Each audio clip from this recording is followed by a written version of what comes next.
آج کل بڑی بات ہو رہی ہے یونس ڈھاکا صاحب، اس لیے یہ سوال مجھے اجازت دیجیے گا کرنے کی کہ کچھ چیزیں شاید لوگوں کے ذہن میں آ رہی ہیں کہ دانستہ طور پر کچھ لوگوں کو منظر عام پر لایا گیا ہے اور وہ یہ بات کہہ رہے ہیں کہ انتظامی بنیادوں پر یونٹ بنے.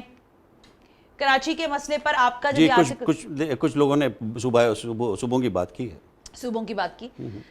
اب آپ کے آرٹیکل کے تناظر میں بھی یہ بات کہی جا رہی ہے کچھ مضبوط جگہوں پر، کچھ مضبوط ذہنوں میں ہے یہ سوال کہ یہ پلانٹڈ ہو رہا ہے، یعنی اتنا کراچی کروایا جا رہا ہے کہ اس کا مقصد ہے کہ یہ کہیں نہ کہیں کوئی پلس جنریٹ کرنے کی کوشش کی جا رہی ہے. Is that the thing؟ دیکھیں مجھے اپنا تو پتہ ہے کہ مجھے یہ جب حالات ہم دیکھ ہی رہے ہیں نا کہ ہمیں مجھے تھوڑی سی امید پیدا ہوئی تھی پچھلے الیکشن سے، فرینکلی اسپیکنگ.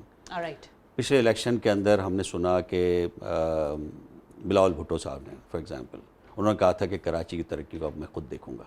زرداری صاحب آن ریکارڈ ہیں. تو ان چیزوں سے مجھے تھوڑی سی ہوئی تھی کہ چلے ٹھیک ہے اتنے سال تو خراب گزر گیا، اب یہ اس الیکشن کے بعد سے چیزیں ٹھیک ہوں گی. لیکن جب ہم نے دیکھا کہ جو الوکیشنز ہیں جو ہم K4 کے خاص طور پہ دیکھ رہے ہیں، اب کون سا مجھے شہر تو ہے سر K4 سے ہی I'm sorry بالکل ہی. اب مجھے بتائیں کہ کوئی ایسا شہر ہے پورے پاکستان میں کہ جس کی صوبائی حکومت یہ کہے کہ ہم اپنے لوگوں کو پانی نہیں دیں گے جب تک کہ وفاقی حکومت پیسے نہ دے؟ کسی نے نہیں کہا ہوگا. لیکن ہمارے یہاں صرف کراچی کی آبادی ایسی پنگ پونگ کی بال ہے یہ K4 کہ آگمنٹیشن کے لیے صوبائی حکومت کو لوکل گورنمنٹ چلیں اب ان کی ہے تو ایک الگ بات ہے، لیکن ان کی اپوزیشن جماعت MKM کہتی ہے، جماعت اسلامی کہتی ہے کہ آگمنٹیشن کروانا صوبائی حکومت کا کام ہے، وہ کر ہی نہیں رہا. اگر وفاق نے پیسے دے بھی دیے تو یہ K4 کا جو پانی ہے یہ کدھر رلے گا؟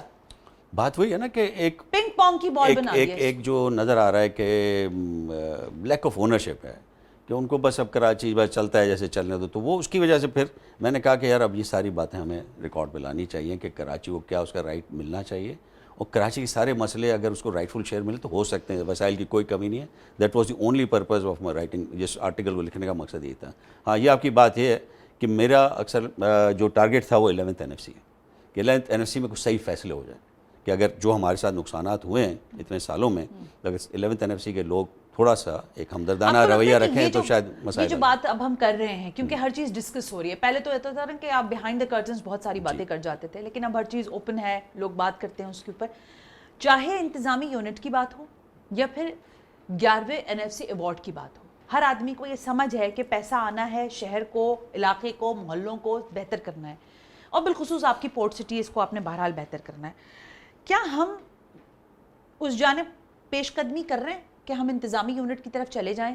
کیونکہ دیکھیں اتنا بڑا صوبہ پنجاب، آبادی کے لحاظ سے سب سے بڑا صوبہ، وہ پھر بھی لیویبل ہے. یہ جو اس کے مقابلے میں ایک شہر 3-4، میں تو اس کو 4 کروڑ کی آبادی سمجھتی ہوں، لیکن چلیں آپ 2.5-3 کروڑ ہی رکھ لیں، یہ لیویبل ہی نہیں ہے.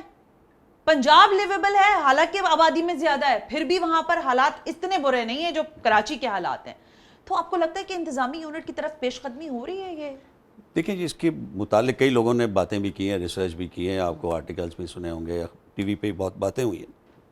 لیکن جو ہماری اس وقت آئین کی پوزیشن ہے، آئینی پوزیشن، اس میں بڑا مشکل ہے کام کہ اس کو اس طرح مشکل رکھا گیا. ہاں اس طرح مشکل اس کو رکھا گیا ہے کہ پہلے تو صوبہ 2/3 میجورٹی کے ساتھ اس کو اپروو کرے جس کو تقسیم ہونی ہے، اور پھر وفاق میں دونوں جو ہمارے ہیں houses, senate and national assembly, اس میں 2/3. اب یہ ایک بڑا مشکل کام ہے جس کا ہونا بڑا مجھے تقریباً ناممکن نظر